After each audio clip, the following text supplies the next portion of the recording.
And obviously a key person we haven't mentioned yet is Callum. Well, you mentioned him in terms of his power, but Callum Smith.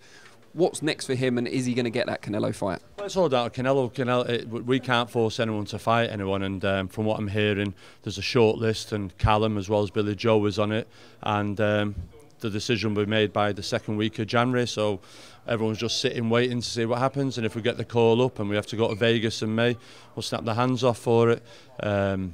That's a fight that we want, and Callum wants to test himself against the best in the world, and everyone sees Canelo as the best in the world, whether it be a 168 or 175. If that doesn't happen, then we'll have to look at most probably the winner, say Chavez Jacobs, who will be a good fight for Callum. Yeah, and see what happens from there. With Callum being the consensus #1 at super middleweight in the world, would you be aggrieved a little bit if someone like Saunders, for example, jumped the queue a little bit and got that fight? No, really, it's down to Canelo at the end of the day. It's up to him. I don't think it's been a bit aggrieved if Billy Joe gets it. Great, good luck to him. I wouldn't write Billy Joe off. He's got a good style. He's very slick, and you can't go off on people's past performances because maybe there's no fear factor there. But Billy Joe bang on his game is a problem for anyone in world boxing. And yeah, if he gets it, I wish him all the luck in the world. And I wish we'd know before January, so we could all, if it's either us or Billy Joe, whoever, it'll be like an early Christmas present. But yeah, whoever gets it, it's a Brit, and hopefully Billy Joe will do a job with Canelo. Callum obviously retained his titles against John Ryder back in November. Dust has settled a bit now. Were you dismayed by the amount of people that felt Ryder had either won or didn't lose by the wide scores that were given? Were you a bit kind of, because you were in the corner, you see it up close. When you came out, did you think, well, no, Callum's well won it? Yeah, well, I wouldn't say well won it, but I thought Callum Smith had won. He'd hit the magic number 7 when I analyse and go through a fight. I've not watched the fight back. I'm waiting for all the emotion and what I hear what everyone says and watch it without listening to Sky. Callum came back to me at the end of round 10 and said, how have you got it? I said, you're winning. He says, are you sure? I said, yeah. He says, Liam's just shouted, Sky, I've got it close. I went, take no heed of Sky and close. I'm telling you now, you've got this fight won. Don't get involved in a shootout and stick to your boxing. And I can understand down the straight, the underdog and everything else, but you've got to look at the people around it who are saying it's close. They're all associated in some way or another with Matchroom or Matchroom Boxing Gym or Tony Sims or Darren Barker or Kevin Mitchell. So you can understand that, but I feel Terry O'Connor has took unnecessary stick.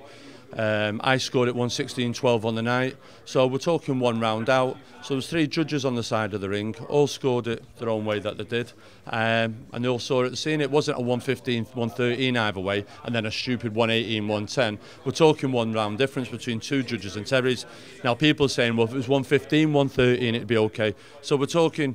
Well, them 2 judges got it wrong by a round, and Terry's got it wrong by 2 rounds, and I just think he's been the scapegoat a little bit much, and I think it's unfair.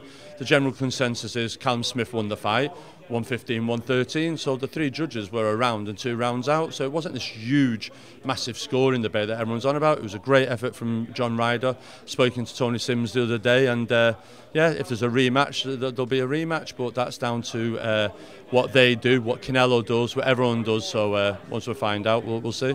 Could it be a blessing in disguise in that Canelo's team may have watched it, felt they've seen some chinks in the armour against Callum, who's looked so imperious before that maybe they'll actually take the fight? Yeah, listen, it's funny how things are in the same way. Most of us are looking at Billy Joe's last performance and thinking, well, we'll take Billy Joe. So, them things, but like you say, not everybody can be 100% all of the time. I mean, everyone has an off night. I'm not saying it was an off night. Callum Smith had eye damage after 6, his hand waiting round 8, but there's no excuses. Full credit to John Ryder and the team. But yeah, sometimes it takes a bad performance to make other people take a chance.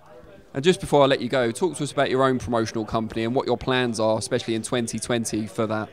Yeah, no, we've got our 3rd show, M22 Promotions. We've got Sam Hyde versus Dion Juma, English title. Marcus Morrison on the bill. Mark Jeffers will be fighting for his first bill, and some other kids. And there's a show then penciled in back end of March, what we're looking to do. And the end-term goal, the long-term goal, like anything, just boxes ticked. I want to, especially being from Manchester, I'd love to promote a show at Manchester Arena.